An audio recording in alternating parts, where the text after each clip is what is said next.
On this week's Fast Track, you're having a lovely time in their house, but just what are they up to in yours? It was a nightmare.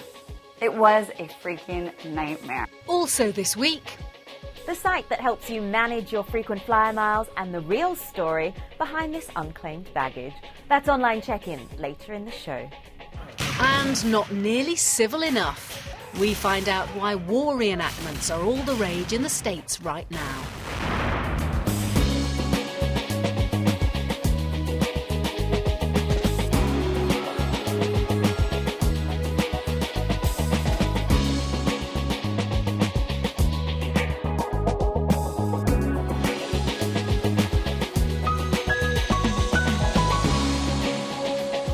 Hello, I'm Fiona Foster. Welcome to Fast Track from the Loire Valley here in France. Now, as all of us continue to battle the perfect storm of fuel surcharges, departure taxes and higher room rates, it comes as no surprise that many of us are grabbing every opportunity to save a bit of money on our holidays with both hands. That's why apparently over 2 million of us took part in home exchanges last year. The premise is simple enough. You find someone who fancies a stay in your house and you go to theirs. Sounds almost too good to be true, doesn't it?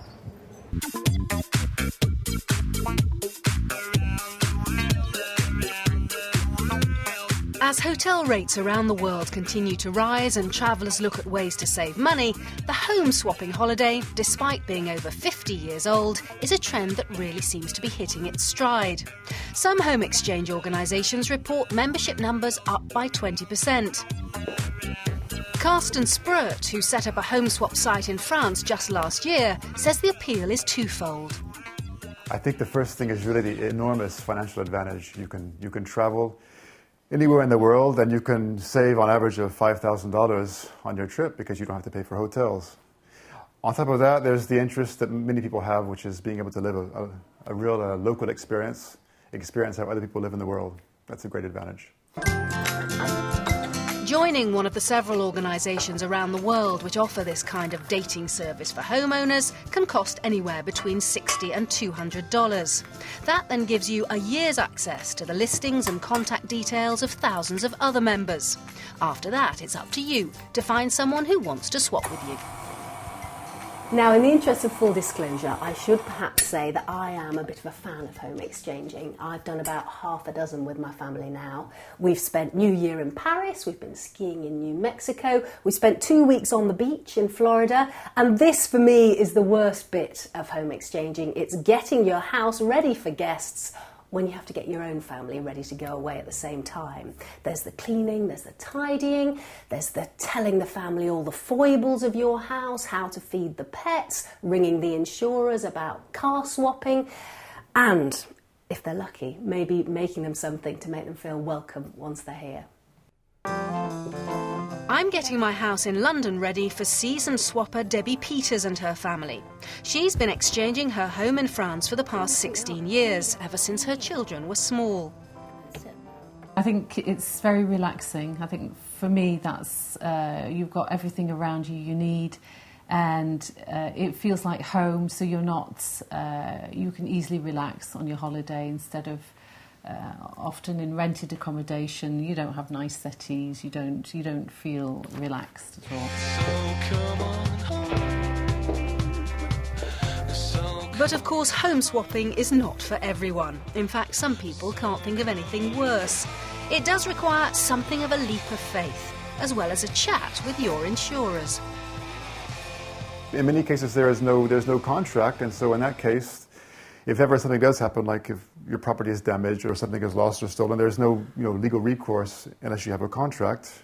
There are also things that can be a nuisance. For example, if you have a party who cancels the trip at the last minute, you've already bought your tickets. What do? You've got you have to find a place to stay. So those kind of things are a little bit risky.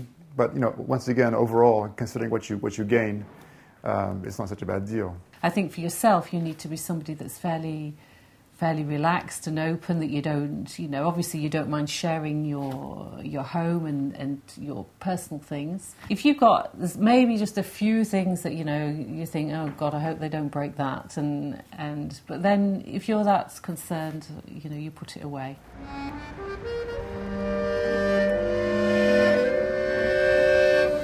So as the Peters enjoy my very urban patch of London, my family gets to spend a few days in their gorgeous house, surrounded by the stunning scenery and chateau of the Loire Valley. So why on earth would you let practically a complete stranger, someone you've never even spoken to, let alone met face to face, have the keys to your castle? Well, this is why. Because you get the keys to theirs, and it might turn out to be as lovely as this. But then again, just occasionally, it might not. When Marni Battista first decided to give swapping a try in a quaint-looking cottage in Sicily with her friend, it didn't turn out to be quite the dream Italian break they were hoping for. My girlfriend and I were like, all right, cool, we're here. So all we did, we unpacked our bag, we didn't turn anything on, we just plugged a blow dryer into the socket. And all of a sudden it goes totally black. And we're like, this is weird. So we're pushing the circuits, you know, there's like nothing. Electricity went out. In the entire house, in the middle of nowhere. Yeah, in the middle of nowhere. We had bought some candles in Paris. So we were walking around with candles, still thinking it's funny and fun. But it only continued to get worse. The toilets don't flush, the phones don't work, there's no electricity, there's no running water. Literally, there was no toilets that worked. So we were buying water in bottles and like flushing just by pouring water down the toilet. And my girlfriend has like long hair. The shower was like drip, drip, drip. It was a nightmare. It was a freaking nightmare. After a couple of days, Marni and her friend cut their losses and fled to Greece. But perhaps surprisingly, she wasn't put off exchanging. Far from it, she's done 30 or 40 home swaps since. You are listening to the sound. I just knew in my heart that that was a one-off crazy experience. And also I became educated about what to ask and what to do and what to make sure of and to ask. It's like online dating. One picture, not so much. You know, ask for lots of pictures, ask questions, make sure it's clean. The more you do something, the more savvy you become. We're tanned, we're rested, we have the best freaking time. It does seem that home exchange horror stories are very few and far between, with differences in cleanliness standards being the most common complaint. But Kirsten worries that is bound to change. I think we should also imagine that as it becomes more and more of a widespread phenomenon, statistically speaking, we're certain to find that there'll be a problem, you know, eventually, but it'll be minor. But minor problem or not, if you know you're someone who'd spend your whole holiday fretting about what's going on back at home, then for you, home exchanging is probably a trend worth avoiding. If, on the other hand, you like the idea of a bit of Russian roulette in your travelling like Debbie Peters, it could be right up your street.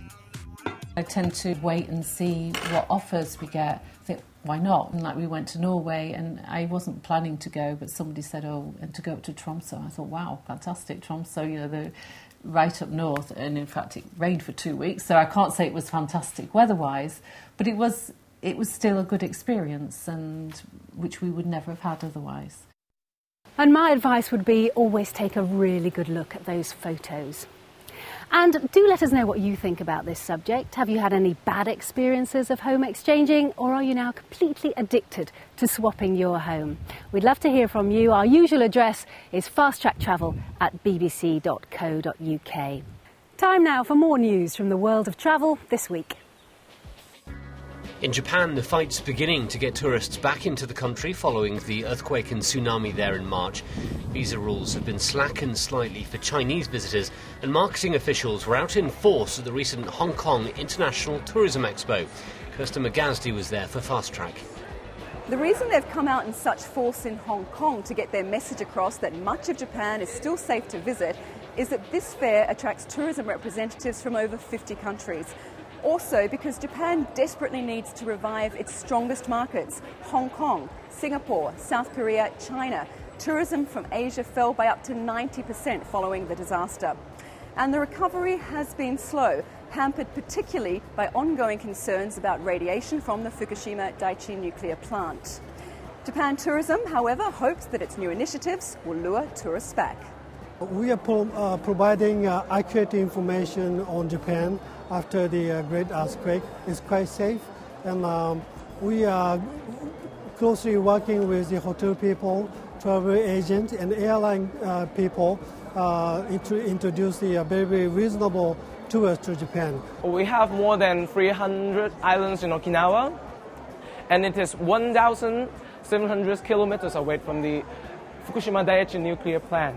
And it is definitely safe to swim there, and you can just go there and swim there, and you enjoy the delicious Okinawa food there. And please come to Okinawa. On a positive note, people in Hong Kong tell me that Asians have short memories, that they haven't cancelled their ski trips to Hokkaido later in the year, for example, that they know these things are temporary and that recovery takes time. Convincing the rest of the world, however, is more of a challenge. Chile's volcanic eruption has continued to cause travel problems, with strong winds blowing the ash more than 10,000 kilometres to Australia and New Zealand. Hundreds of flights were cancelled, and experts are warning there could be more disruption to come as the eruptions continue. Tibet has been closed to foreign tourists for the second time this year. Travel agents say the ban's linked to sensitive political anniversaries.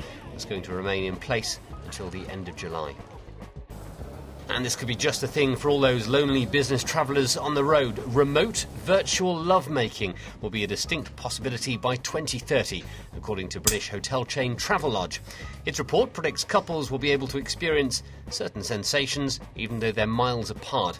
This will be possible, it says, with the future development of electronic skin systems.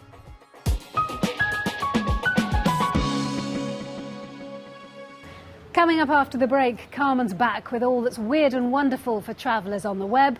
And we find out how tourists can come face to face with American history this year. So do stay with us.